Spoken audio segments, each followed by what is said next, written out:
You're watching Real Health, and thank you for staying with us. Now, aging is inevitable and it's part of any organism's life cycle. However, research is showing us that we're aging faster than we should because of many factors, some of which can include environmental ones that are beyond our control. But there's a whole lot more we could be doing to make sure that we age gracefully. So we've invited medical doctor and integrative practitioner Dr Arien van der Merwe into the studio today to tell us how we can live youthfully to age gracefully. Welcome, Dr Arien. Thank you for joining us. Yes, good to be here. Now, we all hear these stories of the person who's going to live to 200 is living today. Yes. But we also have a lot of, as I've mentioned, people who are aging very poorly and are not in a good state of health and are struggling as they get older. Yes. Why is this such a sort of double-edged sword that we're finding ourselves dealing with? Yes, the reason for our aging is often we've got enzymes in our DNA that actually protects our DNA from unraveling. Okay. Now, whatever we do around aging, it's called DNA telomerase. So if we can protect the end, it's like it's fraying too quickly. And the reasons for that, first of all, again with genetic screening, we can pick up if people are prone or have the potential that they might age quicker than others because of their, in the genetic code, it shows whether the telomerase are naturally inclined. So. Yes. But what I first want to say is we have to stop even with terminology like aging and rather call it longevity. Okay. Because our natural state is to become at least 120. Okay. Now I can just imagine all the viewers, I don't want to get there, why? And that brings us to the next step. People in their minds think that once you're 60 or 70, it's just downhill. We age, it's inevitable. It's not. We program ourselves. Right. And one of the crucial things is to understand that our thoughts and our emotions create the function of our DNA in every of our 50 trillion cells. Yeah. Now, if you keep on running the program, I'm getting older, it's all run down and things are going from bad to worse, that's the message, like with the informational substances you're sending to every cell. Okay. So first of all, stop that. Right. The mindset, really important. The second reason why people say that, they think they're going to be dependent and not, dependent on others and sick, and that's not true.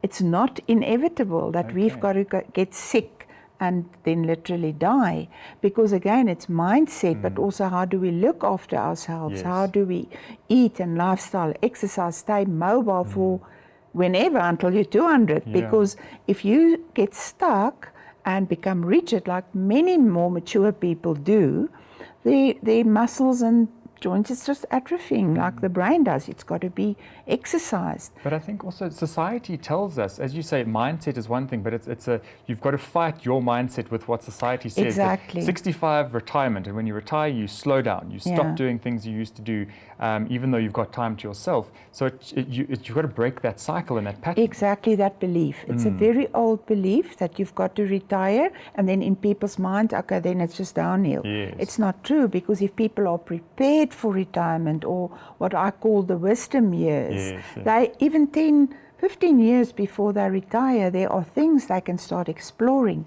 What have I always wanted to do now that I've got more time? What else, maybe even hobbies that can become a second income, because often people say, I can't get older because I can't afford it.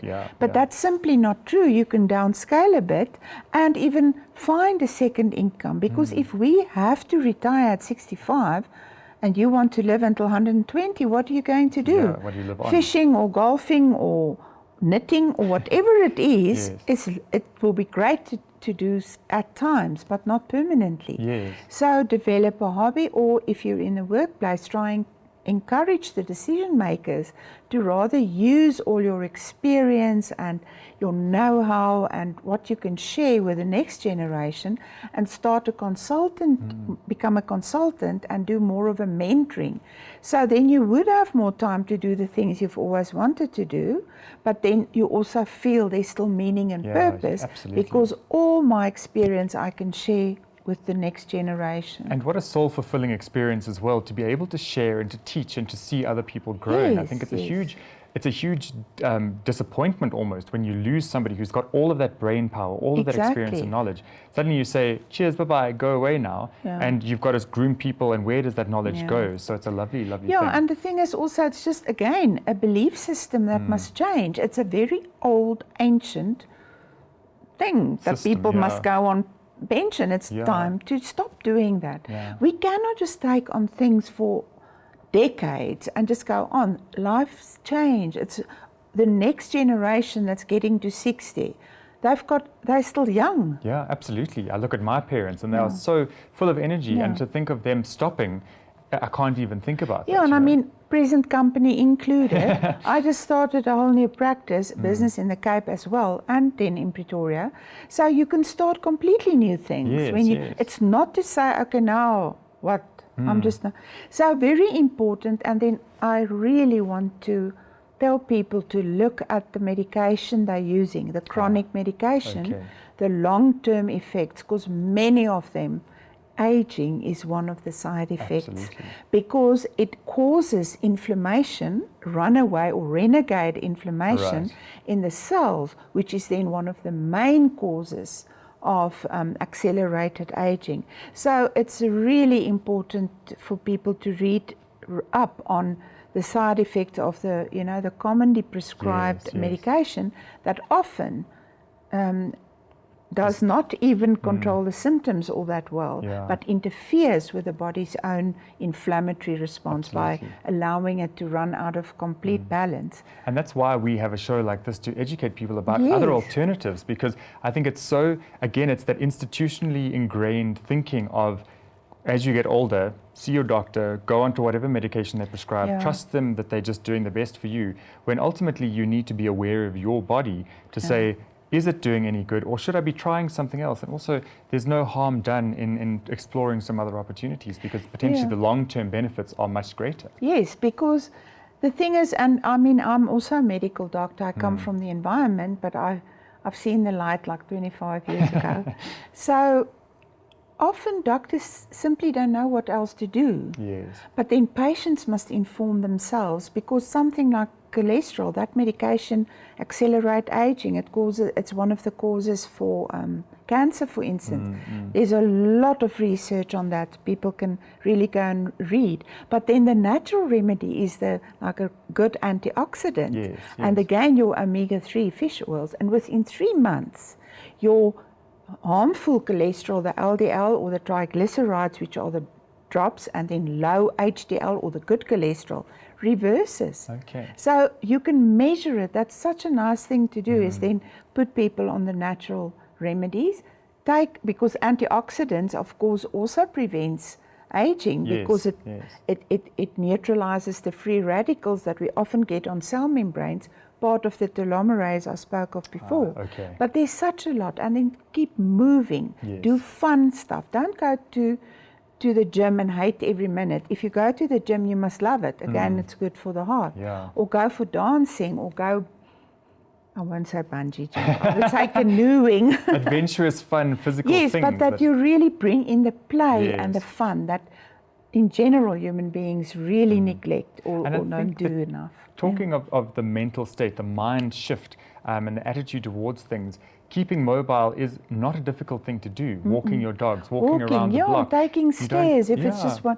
But important, explore creative activities. We've got to exercise our brains. Stimulate it. And the wonderful thing is that whereas old thought was that brain function declines, it's absolutely not true.